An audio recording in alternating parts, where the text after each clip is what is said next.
be doing this show here in this way without this man, without this person. When we first moved to northern Colorado, my wife and I moved here, and I got involved with, or wanted to get involved with the station here, and was trying to say, well, I didn't know what I was getting into, or how big the station was, how small the station was, but it was Sam Wood, the general manager here, the point person here at the station, who said, no, come, please, we need all the people we can get on the air at this point. Because it was, I mean, how many people were I wouldn't say working, because it's all volunteer, but how many people were here at the station when I was first getting on the air here at UNC Radio? I would say no more than 10. Yeah, when right. I first took over, there was 8 people, so there wasn't a whole lot of people there when you first got there. And then you had a vision for the station. You had this idea that the station could build itself back up from really almost next to nothing, which is where it was. Yeah. So by the time I left, it was over 100 people. Some people, I would say, more than half of those people actually had shows, or they were just involved in the radio some other way. Which is pretty amazing. I mean, and I guess your goal, you pursued that goal by making sure that the radio station was a big part of the campus, that you were there for every event, for everything a dorm was doing, or for any school-related activity. Somebody from UNC Radio there was playing music. Do you think that's what really turned it around? Oh, yeah. So my first, like you said, my goal was to, make a bigger impact on campus.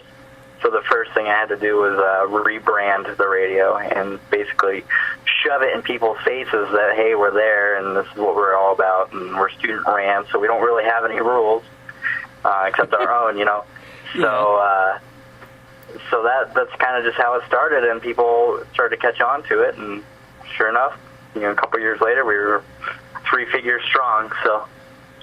And yep. Yeah, and had you not, I mean, honestly, if the university had a brain in its head, it would have kept you here.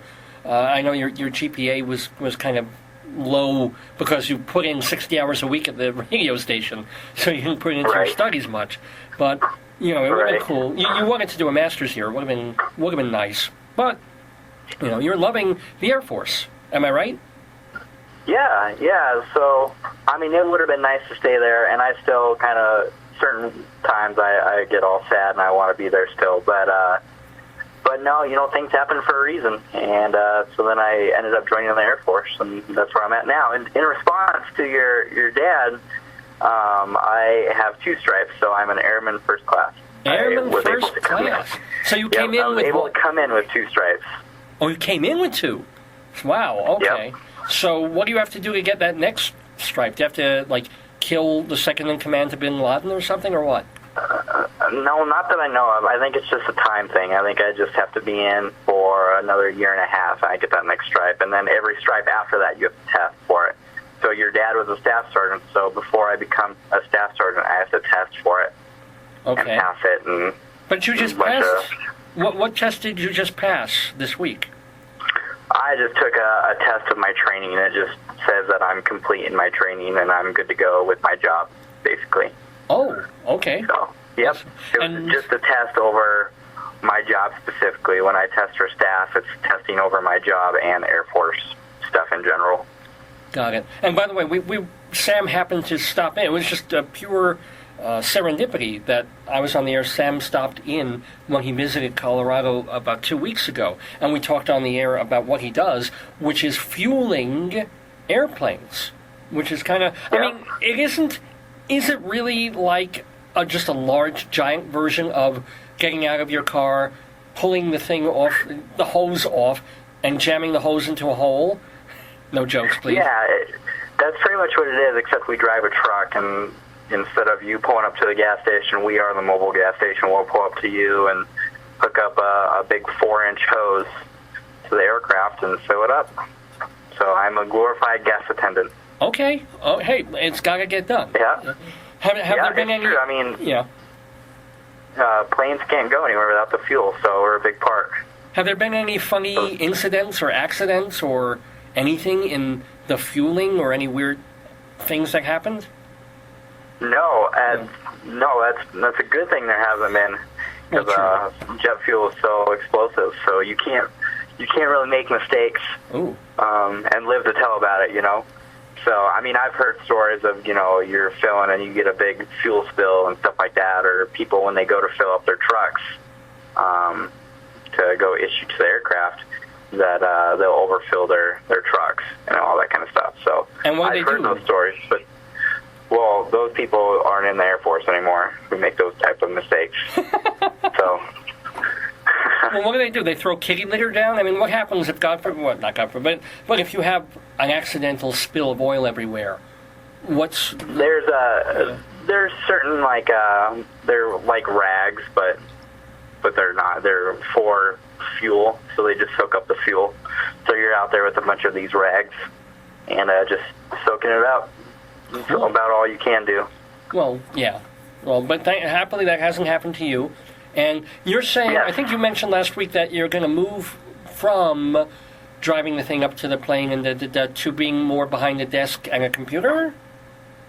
Yeah, so this week I've been out on the flight line working, but my new job is basically working on the computer and taking all the phone calls for the aircraft when they call in to request fuel. I'm the one taking that phone call and setting it up, and basically I'm an accountant now as well.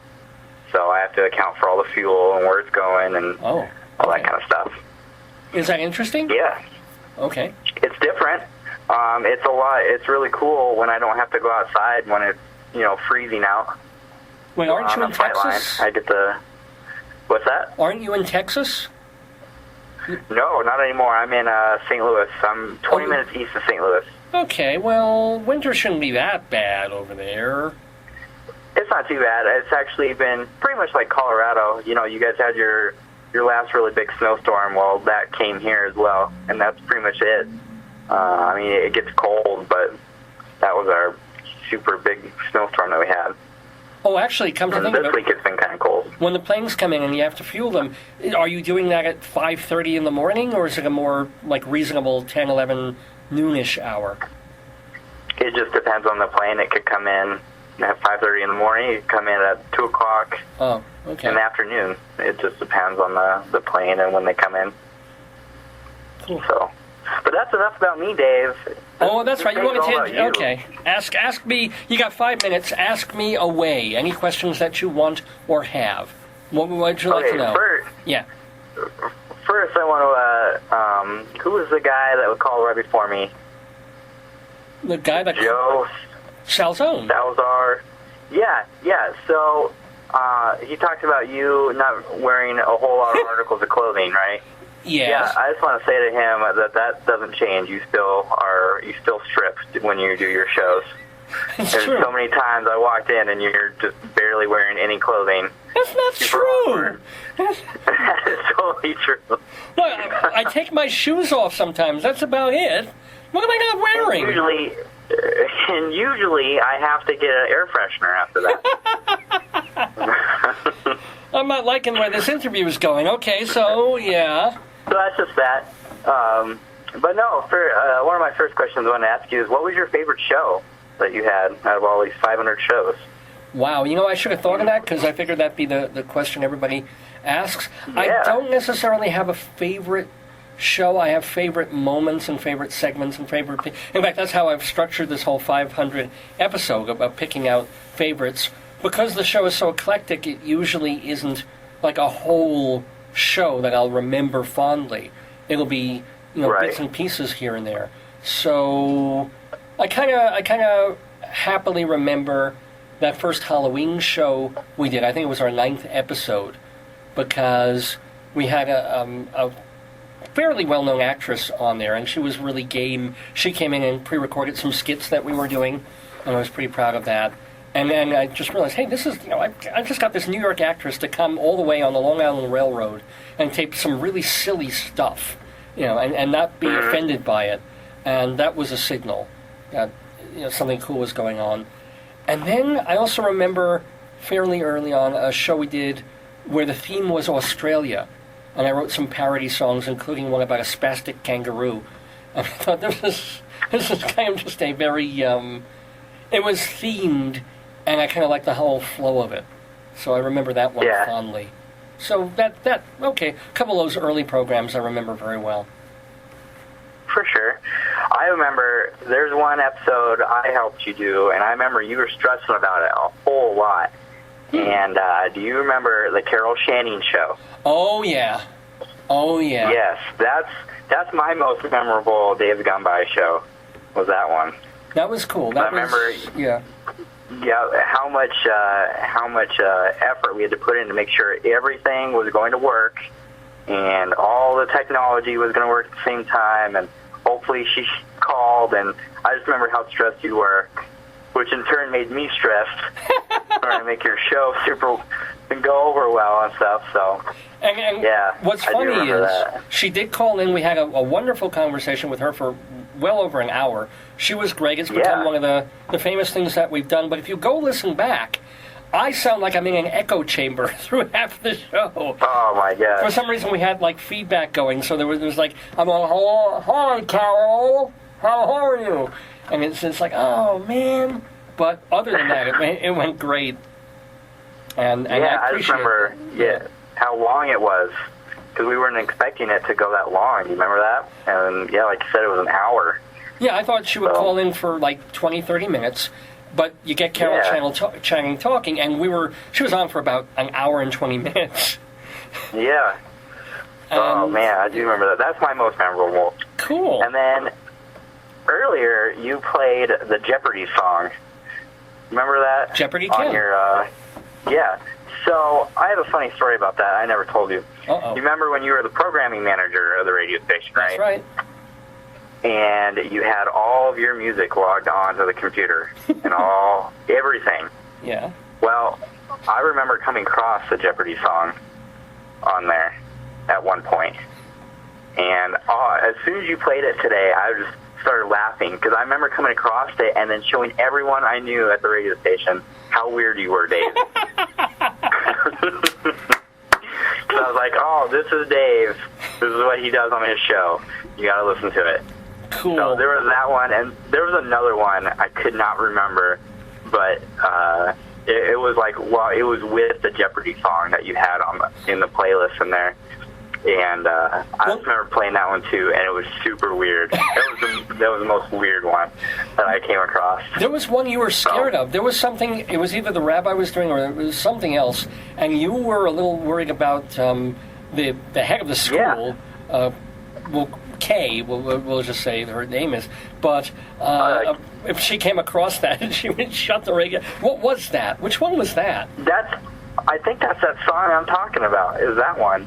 I cannot remember, but that one was pretty creepy. I don't remember all why the music that you have and that you've come up with. A lot of it's good, but then you come across those weird ones, and you're like, yep, that's Dave. That's Dave. That would be me. And I remember it used to infuriate you because what happened was this is before we had the tune tracker thing here, and the when people aren't live on the air. We have music playing, as a lot of stations do, and that's pre-recorded, and it cycles automatically. You put all these songs into a computer, and it spits them out and plays them on a playlist.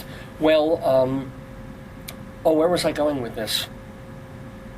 Uh-oh. You're probably talking about all the music you loaded on. Yes, and I was the programming director, so I would laboriously add all these songs, by CD. I wasn't even that... compass mentis to just bring a flash stick with MP3s on it. I was loading CDs onto the computer one after the other, and each week I would add more and more. But I started with stuff that I really loved, and I tend to be a completist. So the first few albums that I put on there were by Bob Dylan. Right, and you hate Bob Dylan. And every time you would put on the station, all you would hear was a Bob Dylan song. And you'd be like, Dave, stop with that Bob Dylan! Yep. And I kept telling you that, as long as I keep adding more and more music, the Dylan will shuffle in less and less. But it took weeks. And no matter what, he would still put on the radio. And he was, oh, no! Yep. Still, every once in a while when I'll listen to your show, and I have a Saturday off, and I'll hear Bob Dylan song, like, Dave, what are you doing? Well, no, I actually do a segment of the show is a Bob Dylan Sooner or Later segment. I do that so you are going to hear Bob Dylan every week. But yeah, I try to miss that segment. Really? And I have to admit, when I would see you, when I wasn't doing the show proper, but if I was programming some other stuff or playing some stuff while I was still here, and you were around, I would purposely put on Bob Dylan to piss you off. Oh, I know. I know. Oh, man. So one or two more questions. I love being interviewed. This is fun. So you have another one or two for me? Yeah. Yeah. So how many more episodes? I know you kind of talked about it here and there, but what do you think? How long are you going to keep doing this? Wow. I don't know. I mean, there was a part of me that said do 500 and, maybe one or two more, and then that's enough. I haven't gotten syndicated. I haven't been picked up by Sirius XM or anything like that. So, what am I still doing it for? But then I'll do a show like this and love every minute of it. And I'm like, I'm not, no way am I done yet. Am I going to go to 1,000? I doubt that very highly. But I'm trying to think of what another milestone would be. Because I mentioned before that 365 was my original one. Like one for every day of a year. And then I passed that a long time ago. Now it's 500. I don't know. It might be 15th anniversary, which is only 2 years away. Maybe not that long. Depends on thank God I'm healthy, but who knows? I don't know. It's honestly a question I think about now. Really right now. But it's not going to stop any time that soon, I don't think. Good. Well, I mean, it could change, too. Like, if you're about to, call it, and then who knows, someone will pick you up, and then your attitude might change towards it. Who knows? Oh, yeah. No, if any radio station in the world, with all due respect to UNCRadio.com that I love, but if any radio station out there wants to pay me, I'm there tomorrow. Bye-bye, Dave Stoneby. I'm gone. I'll be morning man at. I'll go into Jeffrey Dahmer's basement and do a show if he pays me. Good luck with that. Yeah, I mean, I come out of Jeffrey Dahmer's basement, but if he puts some water near the radiator, I'm there. I'm there. Yeah. So. Well, all power to you. Thank you, man. Thank you, and thanks to Sam. Who's Randy I. Wood, or is it L? Who's Randy L. Wood? Is that your dad or your? Yeah, that's my dad. Okay, we have caller ID here, by the way, at the radio station. So I'm like, so you're. Wait a minute. So you're at your folks? No, it's my cell phone. It's just through them. Oh, it's under his thing. Oh, by the way, are you still dating that UNC girl? How's that going? Yep, it's great. She's actually an athletic trainer she's doing the baseball game right now. So neat. She's over there. Neat. So, and congratulations on that. And that's been going on for, 2 years now, has it been? How long have you been with her? Almost 2 years. It's getting up there. Our 2 years is in September. Cool. So, congrats on that. You still owe me dinner. You're right. Well, you don't freaking tell me when you're in town. It was sheer coincidence that I saw you last time, Right, and I don't even know when I'll be back. I think the earliest I'll be back is going to be in June, July for the Greeley Stampede. Oh, wow. Okay, are you going to be working it? I think I'll be helping out like I usually do, but I don't know for sure. I know I'll be doing Air Force stuff as well while I'm there. Oh, okay. But, yep. Well, but yeah, so that's about it. That's all the big questions I had for you. Well, unquestionably, it's been great to talk and catch up with. I keep wanting to call you Randy Wood because I'm staring at the phone, but it's Sam Wood, the former general manager of UNCRadio.com, a two-stripe person. What is it? Not something first class. It's not a private. What are you? Air Force. An airman first class. Airman. So, are there privates in the Air Force? And I don't mean under the pants of the flyers. Yeah, they're not called privates. They're called airmen. Airmen first class, and it's been first class talking to Sam Wood again here. It feels like old times, and very, very happy times they have been here at this radio station for me. That's the other thing that to finish up that other question that I wasn't thinking about. If I can come here and the equipment's working and stuff is recording properly and I'm not getting hassled and stuff, it makes me want to keep doing this for a very long time. It's only if I'm getting, this is broken again, or this doesn't work, or this, and then it takes the wind out of my sails. Right. But for now, I'm still very merrily breaking wind, and we'll do That's this. good. Yeah, as long as I can. Thank you, Sam Wood. Sorry, I'm not there anymore to fix it. But now you got Matt. So. I got Matt. Matt's been great, and a real blessing also to this station, as you have been. So right.